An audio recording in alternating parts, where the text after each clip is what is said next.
নেপালৰ বানপানীটো সঁচাকৈ বহুত মৰ্মাহত হৈছোঁ। আমাৰ ভাৰত চৰকাৰে যিটো সহায় দেখুৱাইছে আমি সকলোৱে গৌৰৱ অনুভৱ কৰিছোঁ এজন ভাৰতীয় হিচাপে।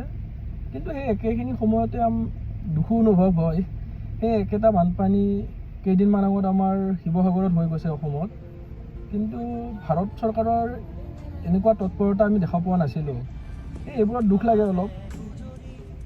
আমাৰ যেনেকৈ এতিয়া জয়শংকৰে টুইট কৰিছে, আপোনাৰ 37,500 কেজি আপোনাৰ সামগ্ৰী পঠাইছে নেপালত, নেক্সট দিনাই পঠাই দিছে। কিন্তু সেই একেটা সময়তে আমাৰ নিজৰে দেশত অসমত কোনো ধৰণৰ সামগ্ৰী পঠোৱা নাছিলে। দুখ লাগে এনেকুৱা বিষয় কিছুমানত। সহায় কৰিছে, এইটো ভাল কথা, তাত আমাৰ কোনো ধৰণৰ আপত্তি নাই।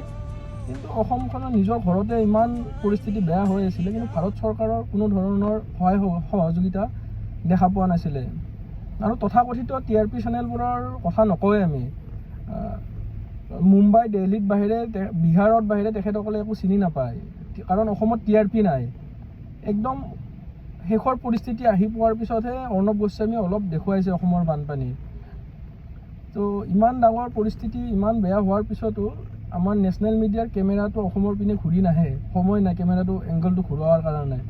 নেপালক সহায় কৰাত আমাৰ কোনো আপত্তি নাই, কিন্তু সেই একেইখিনি পৰিস্থিতি, একেইখিনি দুখ লগা অৱস্থা, গাঁৱৰ পিছত গাঁও উঠি গৈছে অসমত, জীৱ জন্তু উঠি গৈছে, মানুহ ঢুকাইছে ইমান, কিন্তু আমাৰ গৃহমন্ত্ৰী আৰু প্ৰধানমন্ত্ৰীৰ আহিবৰ কাৰণে সময় নহ'ল। কিন্তু আমাৰ মুখ্যমন্ত্ৰী ডাঙৰীয়া কিন্তু গৃহমন্ত্ৰী প্ৰধানমন্ত্ৰী ঘৰে ঘৰে গৈ এতিয়া সহায় বিচাৰি আছে।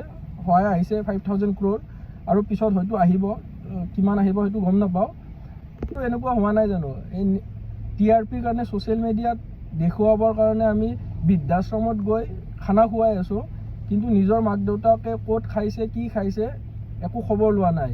কাপোৰ পিন্ধিবলৈ কাপোৰ নাই, কিন্তু আমি এই TRPৰ কাৰণে ছ'চিয়েল মিডিয়াত দেখুৱাবৰ কাৰণে আমি সহায় কৰি আছোঁ বেলেগক সহায় কৰক, কিন্তু নিজৰ মা দেউতা প্ৰথমতে আহিব লাগে, সেইটোহে আচল কথা।